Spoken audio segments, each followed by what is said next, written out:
আল্লাহ রাব্বুল আলামিন এই মাসে রোজা ফরজ করেছেন। রোজা কি? বলে রোজা হলো ইসলামের অন্যতম একটি ভিত্তি।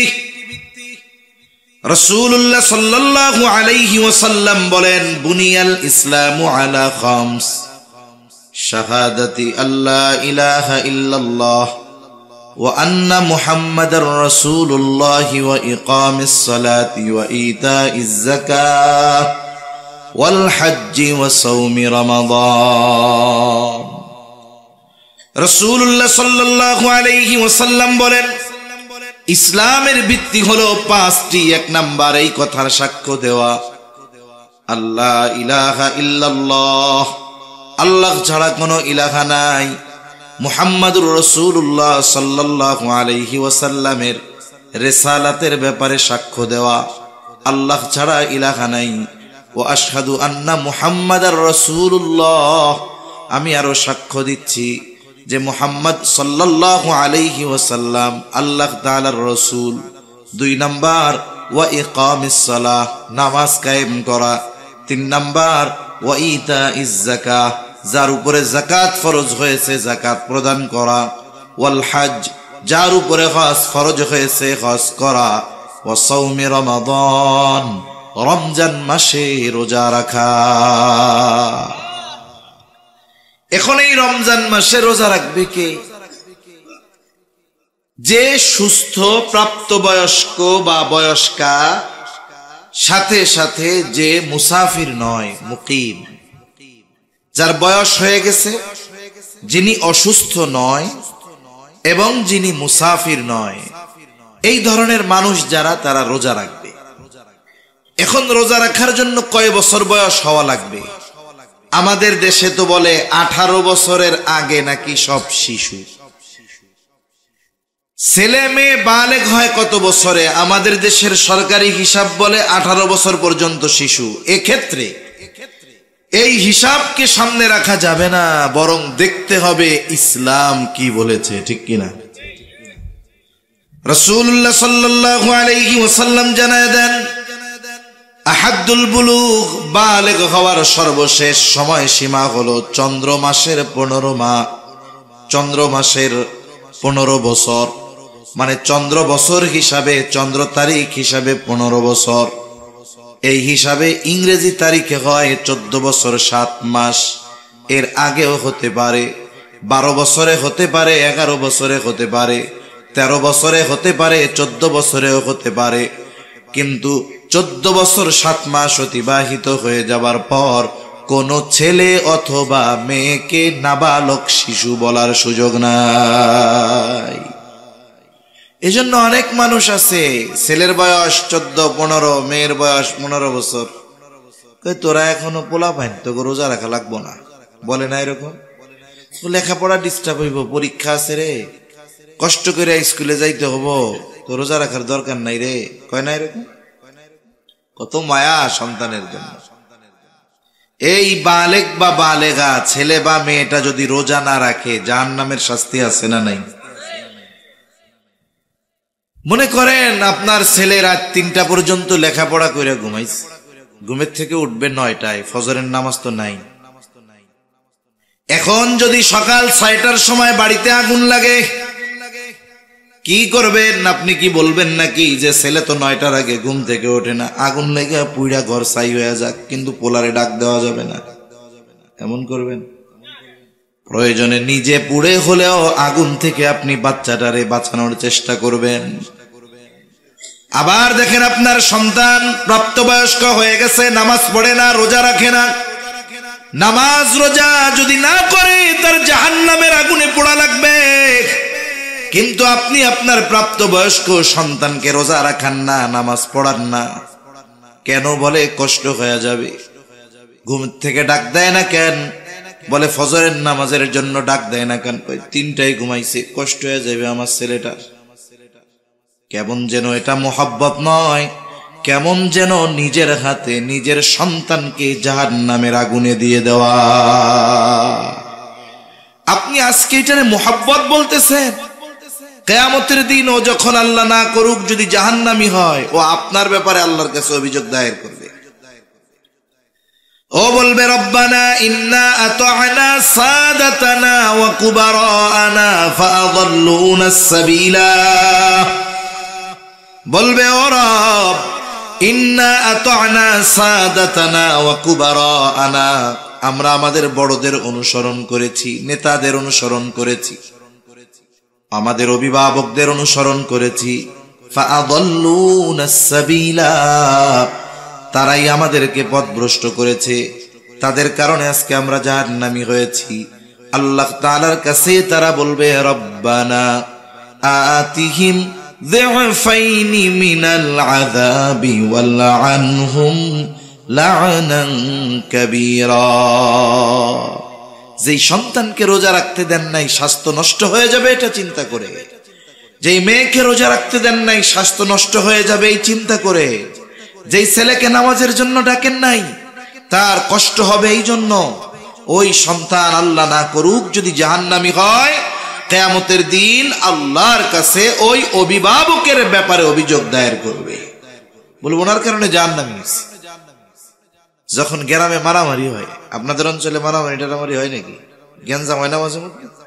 দুইটা দল থাকে না, গ্রামের মধ্যেও আছে, দুই দল মারামারি লাগে, দুই দলের লিডার ঢাকা বৈশা আরাম করে, কিন্তু পাবলিক এদিক দিয়ে মাথা ফাটায় ফেলে, মানুষ মেরে ফেলে। এখন গ্রামের মারামারির মধ্যে যেই দলের লোক মরে এই দলের পাল্লা ভারী হয়ে যায়। কেন? বিপক্ষের 14 গোষ্ঠী ধরে মামলা দিয়ে দিব। এখন মারামারি যে লাগছে, এক পক্ষের লোক আর এক পক্ষের লোকরে মেরে ফেলছে। যেই পক্ষ মারছে ওই পক্ষের লিডার মারামারি যে লাগছে সে জানেও না, কিন্তু বিপক্ষ দল যখন মামলা দিবে 1 নম্বর আসামি কে কোনতো? কেডা কয় না? লিডারে তো জানেও না, অথচ ঢাকা বৈশা রইছে, সে জানেই না গ্যাঞ্জাম লাগছে, কিন্তু মামলা 1 নম্বরে তার নাম। কেন? বলে উনি হলো ওই দলের অভিভাবক, এজন্যই উনি 1 নম্বর আসামি। এজন্য উনি কয় নম্বর আসামি? 1 নম্বর আসামি। কিয়ামতের দিনও আমার আপনার অধীনস্থরা জাহান্নামী হওয়ার কারণে অভিযোগ দায়ের করবে আমাদের বিপক্ষে। আবার দেখেন 1 নম্বর আসামি উনি, শাস্তি যদি হয় 1 নম্বরে ওনার হবে। অনুরূপ ভাবে অভিভাবকের ব্যাপারে যদি অধীনস্থরা আল্লাহর কাছে অভিযোগ দায়ের করে যে আমি তো নামাজি না, ও তো সাক্ষী দিবে যে আমি তো মারছিলাম, আমার লিডার কইছে এর লাগা, বলবে না এরকম? ও দোষ দিবে অভিভাবকের। অভিভাবক অপরাধ না করেও 1 নম্বর অপরাধী। এজন্য মনে রাখতে হবে অধীনস্থদের কারণে অভিভাবক কিয়ামতের দিন ধরা পড়ে যাবে। এই যে মোহাব্বত, নামাজ পড়লে রোজা রাখলে কষ্ট হবে, এই মোহাব্বত মোহাব্বত নয়, এই মোহাব্বত হলো নিজের পায়ে নিজে কুড়াল মারা। ঠিক কিনা বলেন?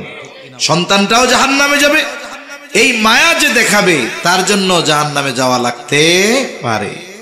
এজন্য প্রাপ্তবয়স্ক ছেলে হোক আর মেয়ে হোক আমরা তাদেরকে রোজা রাখাবো ইনশাআল্লাহ, নিজেরাও রাখবো। তাহলে রমজান মাস 1 নম্বরে শ্রেষ্ঠ মাস হওয়ার কারণ হলো এই মাসে আল্লাহ রোজা ফরজ করেছেন, যা ইসলামের অন্যতম একটি ভিত্তি। 2 নম্বর এই মাস শ্রেষ্ঠ হওয়ার কারণ বলে এই মাসে আল্লাহ তাআলা কোরআনুল কারীম নাজিল করেছে। আল্লাহ তাআলা বলেন শাহরু রমাদানাল্লাযী উনজিলা ফীহিল কুরআন হুদাল লিন-নাসি ওয়া বাইয়িনাতিম মিনাল হুদা ওয়াল ফুরকান। আল্লাহ তাআলা বলেন শাহরু রমাদান, রমজান মাস, আল্লাযী উনজিলা ফীহিল কুরআন, যেই মাসে আল্লাহ নাজিল করেছেন কোরআন। এই কোরআন হুদাল লিন-নাস, মানুষের জন্য হেদায়েত, ওয়া বাইয়িনাতিম মিনাল হুদা ওয়াল ফুরকান, এই কোরআন হলো সত্য মিথ্যার মধ্যে পার্থক্যকারী, এজন্য কোরআন হলো ফুরকান। আল্লাহ তাআলা আর এক জায়গায় অনেক জায়গায় বলেছেন কোরআন হলো হুদাল লিল মুত্তাকিন, মুত্তাকিনদের জন্য হেদায়েত। আবার আল্লাহ এই জায়গায় বললেন হুদাল লিন-নাস, গোটা মানব জাতির জন্য হেদায়েত। বলে মানব জাতির মধ্যে মুসলিম আছে, অমুসলিম আছে, নাস্তিক আছে, আস্তিক আছে, আছে না নাই? বলে মানব জাতির জন্য হেদায়েত কেন? যদি কোন কাফের, যদি কোন নাস্তিক, ইসলাম বিদ্বেষী, সেও যদি কোরআনুল কারীম যথাযথভাবে অনুধাবন করে হৃদয় দিয়ে পড়ে বুঝে, আশা করা যায় এই কোরআন তাকে সত্য মিথ্যা পার্থক্য করণের জ্ঞান দান করবে। কোরআন যদি যথাযথভাবে সে অনুধাবন করে, তাহলে এই কোরআনের মাধ্যমে কোনটা হক, কোনটা বাতিল, কোনটা সত্য, কোনটা মিথ্যা, এই কোরআন তাকে সেই সত্য মিথ্যার পার্থক্য করার যোগ্যতা দিয়ে দিবে। এজন্য কোরআন হুদাল লিন্নাস। এজন্য এই পৃথিবীতে অনেক মানুষ যারা অমুসলিম, যারা নাস্তিক, কিন্তু এরা কোরআন তিলাওয়াত করে, কোরআন বুঝে পড়ে, এই মানুষগুলো কোরআনের ছোঁয়ায় ঈমানের মতো দৌলত অর্জন করতে পেরেছে। সুবহানাল্লাহ। তাহলে আল্লাহ তাআলা এই মাসে নাজিল করেছেন কোরআন। 3 নাম্বার কারণ, এই মাসেই আছে লাইলাতুল কদর, যেটা 1000 মাসের চাইতে উত্তম। আল্লাহ তাআলা বলেন, ইন্না আনজালনাহু ফি লাইলাতিল কদর ওয়া মা আদরাকা মা লাইলাতুল কদর লাইলাতুল কদরি খায়রুম মিন আলফি শাহর। আল্লাহ তাআলা বলেন, আমি ইন্না আনজালনাহু ফি লাইলাতিল কদর, আমি কদরের রজনীতে নাজিল করেছি এই কোরআন। ইন্না আনজালনাহু আই ইন্না আনজালনাল কোরআনা ফি লাইলাতিল কদর, আমি কদরের রজনীতে কোরআন নাজিল করেছি। ওয়া মা আদরাকা মা লাইলাতুল কদর, আপনি কি জানেন লাইলাতুল কদর কি? আল্লাহ তাআলা লাইলাতুল কদরের পরিচয় দিয়ে বলেন, লাইলাতুল কদরি খায়রুম মিন আলফি শাহর, বলে ওই রজনীটা হলো এমন এক রাত, বলে ওই রাতের মর্যাদা 1000 মাসের চাইতেও বেশি, 1000 রাতের চাইতেও উত্তম এই একটা রজনী। এটা আছে কোন মাসে? জোরে কোন। খিদা লাগছে আপনাদের? তাকবীর দেন, নারায়ে তাকবীর। আরো জোরে, নারায়ে তাকবীর। তাহলে এই লাইলাতুল কদর কোন মাসে আছে? রমজান মাস। লাইলাতুল কদরে মানে এই রাতে আল্লাহ কি নাজিল করছে? কোরআন। তাহলে রমজান মাসের 1 নাম্বার শ্রেষ্ঠত্বের কারণ, 1 নাম্বার বলে এই মাসে রোজা ফরজ করেছে আল্লাহ। 2 নাম্বার এই মাসে নাজিল করেছেন কোরআন। 3 নাম্বার এই মাসেই আছে 1000 মাসের চাইতে উত্তম এমন এক রাত লাইলাতুল কদর। 4 নাম্বার, নবীজি সাল্লাল্লাহু আলাইহি ওয়াসাল্লাম জানায় দেন অন্যান্য মাসের চাইতে রমজান শ্রেষ্ঠ কেন। নবীজি বলেন, ইদা দাখালা রমাদান, যখন রমজান মাস চলে আসে, নবীজি বলেন, ফুত্তিহাত আবওয়াবুল জান্নাহ, আল্লাহ তাআলা জান্নাতের দরজাগুলো খুলে দেয়। আর এক বর্ণনায় আসছে, ফুত্তিহাত আবওয়াবুস সামা, আসমানের দরজাগুলো খুলে দেওয়া হয়। আর এক বর্ণনায় আসছে, ফুত্তিহাত আবওয়াবুর রাহমাহ, আল্লাহ তাআলা রমজান মাসে রহমতের দরজাগুলো খুলে দেয়। এরপরে আসছে, ফুত্তিহাত আবওয়াবুল জাহিম, আগুল্লিকাত আবওয়াবুল জাহিম, জাহান্নামের দরজাগুলোকে বন্ধ করে দেওয়া হয়। ওয়া সুলসিলাতিশ শায়াতিন, এবং শয়তানকে এই মাসে শিকলে আবদ্ধ করে ফেলা হয়। তাহলে রমজান মাস বছরের শ্রেষ্ঠ মাস। শ্রেষ্ঠত্বের কয়েকটা কারণ আমরা জানলাম। এখন এই মাসে আমাদের করণীয় কি আছে, এটা নিয়ে অল্প কিছু কথা বলে আমি আমার আলোচনা শেষ করে দেব ইনশাআল্লাহ। বেশি লম্বা কথা বলবো না, কারণ আগামী দিন যেহেতু একেবারে 99% বলা যায় যে আমাদের রোজার প্রস্তুতি আছে, এজন্য গভীর রাত করা ঠিক হবে না। এখন এই মাসে আমাদের আমল কি, করণীয় কি, জানার দরকার আছে না নাই? আমরা জানি, তবে এগুলো ঠিক মতো মানি না। 1 নাম্বার, এই মাসে যেই আমল সেটা হলো রোজা। এটা আমাদের জন্য ফরজ। আল্লাহ তাআলা কোরআনুল কারীমের মধ্যে বলেন, ইয়া আইয়ুহাল্লাযীনা আমানু কুতিবা আলাইকুমুস সিয়াম কামা কুতিবা আলাল্লাযীনা মিন ক্বাবলিকুম লাআল্লাকুম তাত্তাকুন। আল্লাহ তাআলা বলেন, হে ঈমানদারেরা, কুতিবা আলাইকুমুস সিয়াম, তোমাদের উপরে রোজা ফরজ করা হয়েছে যেমনি ভাবে তোমাদের পূর্ববর্তীদের উপরে ফরজ করা হয়েছিল। আল্লাহ তাআলা রোজা ফরজের ঘোষণা দিয়েছেন, সাথে সাথে বান্দা যেন চিন্তা না করে কেমন করে রোজা রাখবো। এই জন্য আল্লাহ তাআলা বান্দাকে জানায় দেন, বান্দা এই রোজা শুধু তোমাদের উপরে ফরজ করা হয়েছে এমনটা নয়, বরং তোমাদের পূর্ববর্তীদের উপরেও রোজা ফরজ করা হয়েছিল। তোমাদের পূর্ববর্তীদের উপরেও রোজা ফরজ করা হয়েছিল। যখন কোনো বিষয়ের আদেশ নতুন করে কাউকে দেওয়া হয়, মনে করে এই আদেশ মনে হয় আমার আগে এই পৃথিবীতে আর কাউরে দেওয়া হয়নি, তখন তার কাছে কঠিন লাগবে। যদি তারে বলা হয়, আরে মিয়া তুমি কি প্রথমে এই কাজ করবা নাকি, তোমার আগে কত মানুষে করছে, তখন তার মধ্যে একটা মানসিক চিন্তা আসবে, আমার আগে যদি মানুষেরা কইরা থাকে তাহলে আমি পারবো না কেন? ঠিক কিনা বলেন? এজন্য আল্লাহ তাআলা আদেশ করার পর জানায়া দিলেন, এই রোজা শুধু তোমাদের উপরে ফরজ করা হয়েছে এমনটা নয়, বরং তোমাদের পূর্ববর্তীদের উপরেও এই রোজা ফরজ করা হয়েছিল। পূর্ববর্তীদের উপরে রোজা ফরজ ছিল, আদম আলাইহিস সালাম থেকে নিয়ে প্রত্যেকটা উম্মতের উপরে রোজা ফরজ ছিল, তবে রোজার সিস্টেম ছিল ভিন্ন ভিন্ন। সব উম্মতের উপরে এক ধরনের রোজা আল্লাহ ফরজ করেন নাই। যেমন অতীতের উম্মতদের থেকে জানা যায়, সারাদিন কথা না বলা এটাও ছিল এক ধরনের রোজা। যেমন হযরত মারিয়াম আলাইহিস সালাম যখন আল্লাহর কুদরত ঈসা আলাইহিস সালাতু ওয়াস সালামকে ভূমিষ্ঠ করলেন, দুনিয়ায় আসলো ঈসা আলাইহিস সালাম, বাবাবিহীন আল্লাহ তাআলা তাকে দুনিয়ায় পাঠিয়েছেন। এবার দুগ্ধপোষ্য ওই শিশু সন্তানকে নিয়ে আল্লাহ তাআলা আদেশ দিলেন, যাও তুমি তোমার কওমের কাছে চলে যাও। সাথে সাথে আল্লাহ রাব্বুল আলামিন তাকে জানায় দিলেন যে তোমারে তো তোমার কওম সম্প্রদায় অনেক কথা জিজ্ঞাসা করতে পারে, তুমি তখন কি করবা? আল্লাহ তাআলা শিখায় দিলেন, তুমি বলবা, ফাকুলি ইন্নী নাযারতু লির-রাহমানি সাওমান ফালান উকাল্লিমাল ইয়াওমা ইনসিয়া।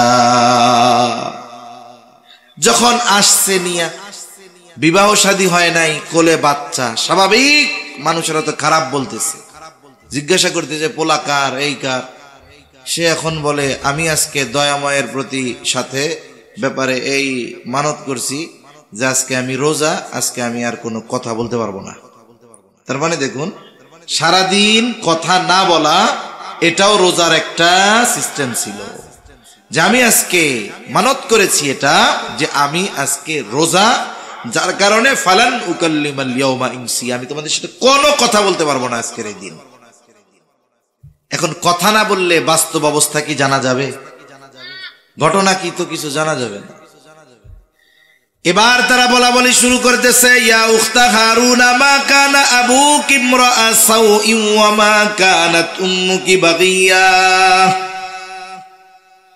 হে হারুনের ভগ্নী, তোমার বাবাও তো খারাপ মানুষ না, তোমার মাও তো ব্যভিচারিণী না, এই পোলা বাচ্চা তুমি পাইলা কোথায়? এইবার সে তো আজকে রোজা রাখছে, ইশারা দিয়া বুঝায় দিছে আমি রোজা, আল্লাহর জন্য আজকে আমি রোজা রাখছি, কথা কইতে পারবো না। আল্লাহ রাব্বুল আলামিনের আদেশ, কথা তুমি বলবা না, আল্লাহই তো আদেশ দিয়েছে ওই বাচ্চারে দেখায়া দিবা। ওরা যখন এই কথা বলতেছে, মারিয়াম আলাইহিস সালাম ঈসা আলাইহিস সালামের দিকে ইশারা করে দিছে, আমি তো কথা বলতে পারবো না, এরে জিগাও। এখন 2-1 দিনের শিশু কথা বলতে পারে নাকি? জোরে বলেন, পারে? পারে না। এরা এবার বলতেছে, ইশারা দিয়া দিছে এইদিকে, ফাশারাত ইলাইহি, আমারে কিছু না কইয়া এই বাচ্চারে জিগাও। তারা বলে, ক্বালু কাইফা নুকাল্লিমু মান কানা ফিল মাখদি সাবিয়্যা। হায় রে, দোলনার শিশু, কোলের শিশু, এ আবার কেমনে কথা বলবে? মূল কথা যেটা, অতীতের উম্মতদের মাঝে রোজার একটা সিস্টেম ছিল, সারাদিন কোনো কথা না বলা। এই উম্মতের জন্য রোজা ফরজ হয়েছে। এই উম্মতের রোজার প্রাথমিক দিকে সিস্টেম কি ছিল? প্রথম দিকে আমাদের উম্মতের উপরে, এই উম্মতের উপরে রোজার সিস্টেম ছিল সূর্যাস্ত যাওয়ার পরে ইফতার করত। বলে ইফতার করার পর যতক্ষণ না ঘুম যাবে ততক্ষণ খানা দানা সব চলবে, কিন্তু যদি ঘুমায়া যায় ঘুম থেকে উঠে আর কিছু খাওয়ার সুযোগ নাই। কেউ যদি ইফতার করে আবার ঘুমায়া যাইত তাহলে তাকে আর পরের দিন সূর্যাস্তের পরে গিয়ে খাওয়া দাওয়া করা লাগতো। এটা ছিল প্রথম দিকের সিস্টেম। ইফতার করে রাতে নামাজ পড়ে খাওয়া দাওয়া করে এই যে ঘুমাইতো, ঘুম থেকে উঠে আর খাওয়ার কোনো সুযোগ ছিল না। দুইটা ঘটনাকে কেন্দ্র করে আল্লাহ তাআলা আমাদের জন্য রোজাকে আরো ফরজ করে দিছে। এক সাহাবী, সে দিন আনতো দিন খাইতো, প্রতিদিন তার পরিশ্রম করা লাগতো খাওয়ার জন্য। একদিন ইফতারের সময় সে হালকা কিছু ইফতার করছে, খেজুর দিয়ে একটু পানি দিয়ে। সারাদিন অভুক্ত, খিদা লাগছে। স্ত্রীরে বলছে, তুমি এক কাজ করো, খাবার কিছু আছে কিনা একটু দাও। তা ওনার স্ত্রী বলছে, ঠিক আছে আপনি অপেক্ষা করেন, আমি আসতেছি। এখন খাবার আনতে আনতে ওই লোক ঘুমায় গেছে। ঘুমায় যখন গেছে, বলেন তো ঘুম যেহেতু গেছে, ঘুম থেকে উঠে আর কিছু খাইতে পারবে? এখন সে রোজা, রাত হোক তাতে কি, তার মানে আগে রাইতেও রোজা ছিল, দিনেও তো ছিল। এরপরে লোকটা রোজা রাখছে, পরের দিন দুপুরবেলা কাজ করতে গিয়ে ক্ষুধার তীব্রতায় দুর্বলতায় অজ্ঞান হয়ে গেছে। এটা হলো একটা ঘটনা। হযরত ওমর রাদিয়াল্লাহু তাআলা আনহু, উনি ইফতার করার পরে নামাজ কালাম পড়ার পরে ঘুমায় পড়ছেন। পরবর্তীতে ওনার স্ত্রীর সাথে মেলামেশা হয়ে গেছে রাতে। এই দুই ঘটনা নবীজি সাল্লাল্লাহু আলাইহি ওয়াসাল্লামের কাছে জানানো হলো। এই দুই সাহাবীর ঘটনাকে কেন্দ্র করে আল্লাহ তাআলা উম্মতে মুহাম্মাদের জন্য রোজাকে ফরজ করে দিলেন। একেবারে সুবহে সাদিক পর্যন্ত পানাহার স্বাভাবিক সময়ের মতো করে দেওয়া হলো। সূর্যাস্ত থেকে নিয়ে সুবহে সাদিক পর্যন্ত খাওয়া দাওয়া সব কিছু চালু থাকবে। আর সুবহে সাদিক থেকে নিয়ে সূর্যাস্ত পর্যন্ত পানাহার থেকে বিরত থাকবে, স্ত্রীর কাছে যাওয়া থেকে বিরত থাকবে। উম্মতে মুহাম্মাদের জন্য এরপর থেকে রোজাকে সহজ করে দেওয়া হলো, যেই ধারাবাহিকতায় এখন আমরা রোজা রেখে থাকি। তাহলে আমাদের এই উম্মতের উপরেও প্রাথমিক দিকে রোজাটা একটু কঠিন ছিল। পরে আল্লাহ তাআলা আয়াত নাজিল করে, ওহী নাজিল করে উম্মতে মুহাম্মাদের জন্য রোজাকেও সহজ করে দিয়েছে। এই রোজা আমরা সবাই রাখবো তো ইনশাআল্লাহ।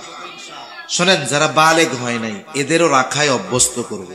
যদি পারে রাখবে, যদি দেখা যায় অসুস্থ হয়ে যাচ্ছে, পারতেছে না, খেয়ে নেবে, কোনো অসুবিধা নেই। কিন্তু ছোট বাচ্চা এখন থেকে অভ্যস্ত হোক, তাহলে কি হবে? পরবর্তীতে তার জন্য রোজা রাখাটা আশা করা যায় কঠিন হবে না, ইনশাআল্লাহ সহজ হয়ে যাবে।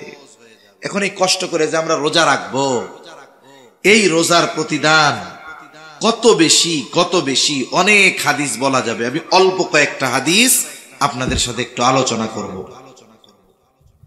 এখন এক নাম্বার বিষয় হলো, রোজা রেখে যদি আমরা হাদিসের ঘোষণা অনুযায়ী প্রতিদানগুলো আল্লাহর কাছে পেতে চাই, তাহলে শুধু সারাদিন না খেয়ে থাকলে হবে না, সারাদিন গুনাহ থেকেও বাঁচতে হবে। এজন্য রাসূলুল্লাহ সাল্লাল্লাহু আলাইহি ওয়াসাল্লাম বলেন, কিছু মানুষের রোজা হলো না খেয়ে থাকার নামান্তর। আবার নবীজি সাল্লাল্লাহু আলাইহি ওয়াসাল্লাম বলেন, যে রোজা রাখলো কিন্তু অশ্লীল ফাহেশা মন্দ গুনার কাজ ছাড়লো না, নবীজি বলেন তার না খেয়ে থাকায় আল্লাহ তাআলার কোনো কিছু আসে যায় না।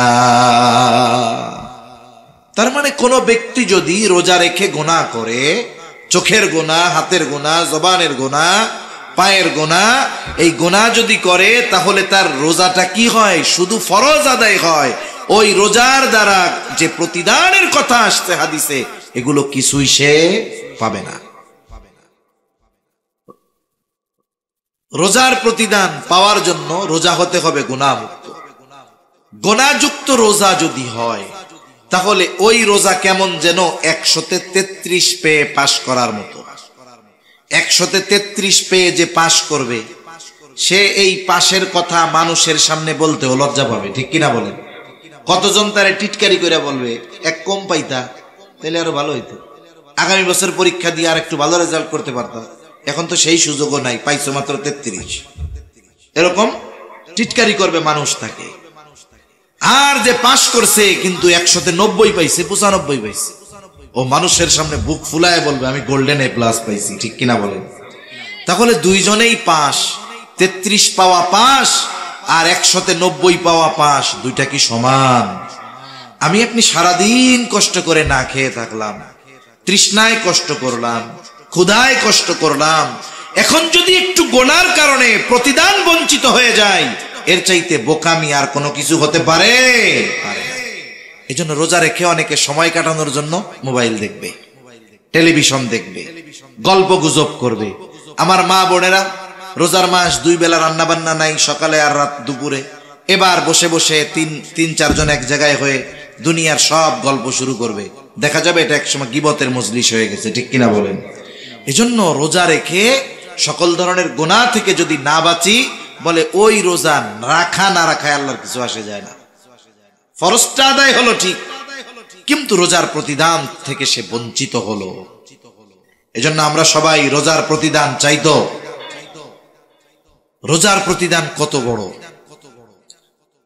রাসূলুল্লাহ সাল্লাল্লাহু আলাইহি ওয়াসাল্লাম বলেন, হাদিসে কুদসি আল্লাহ তাআলা বলেন, কুল্লু আমাল ইবনে আদম লাহু ইল্লা সিয়াম। নবীজি সাল্লাল্লাহু আলাইহি ওয়াসাল্লাম বলেন, আল্লাহ তাআলা বলেছেন, বনি আদমের প্রত্যেকটা আমল তার নিজের জন্য, ইল্লা সিয়াম, রোজা ছাড়া। আল্লাহ তাআলা বলেন, আস-সাওমু লি ওয়া আনা আজজি বিহ। বান্দা রোজা তার জন্য নয়, বরং আমার জন্য রাখে। এই জন্য আল্লাহ তাআলা জানায় দেন, ওয়া আনা আজজি বিহ, আমি তার রোজার প্রতিদান দিব। সুবহানাল্লাহ বলেন। তার মানে রোজাদার যদি গুনাহ মুক্ত রোজা রাখতে পারে, তাহলে তার রোজার প্রতিদান স্বয়ং যিনি দিবেন তিনি কে? কোন কোন মুহাদ্দিস বলেন যে রোজার প্রতিদান হলো স্বয়ং আল্লাহ নিজে, স্বয়ং আল্লাহ নিজে। এক রাজার 4 বউ। কয় বউ? জোরে কন না, কয় বউ? এনে কেউ আসেননি 4 বউ? না, এই জায়গা নাই, পাওয়া যাবে না। এখন দেখেন 4 বউ একজন।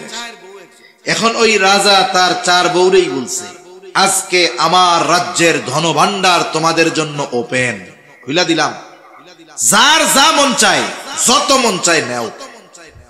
এইবার একজন যাইয়া স্বর্ণের গোডাউন ধরছে, আর একজন যাইয়া হীরার গোডাউন ধরছে, আর একজন গিয়ে মণিমুক্তার গোডাউন ধরছে, আর একজন রাজার পাশে দাঁড়ায় রয়েছে, এরকম, এটা নড়েও না চড়েও না। কিরে, ওরা সবাই তো সব লয়ে গেল, তুমি যাও না কেন? বলে, আমার কিছু লাগবে না, আমার আপনারে লাগবে। কারে লাগবে? জোরে কোন। আমার কিছু লাগবে না, আমার আপনারে লাগবে। কেন? ইমাম গাজ্জালী রাহমাতুল্লাহি আলাইহি কিমিয়ায়ে সাআদাত কিতাবের মধ্যে বলেন, মান লাহুল মাওলা ফালাহুল কুল। হায়রে, বলে যার মাওলা যার, বলে সব কিছুই তো তার।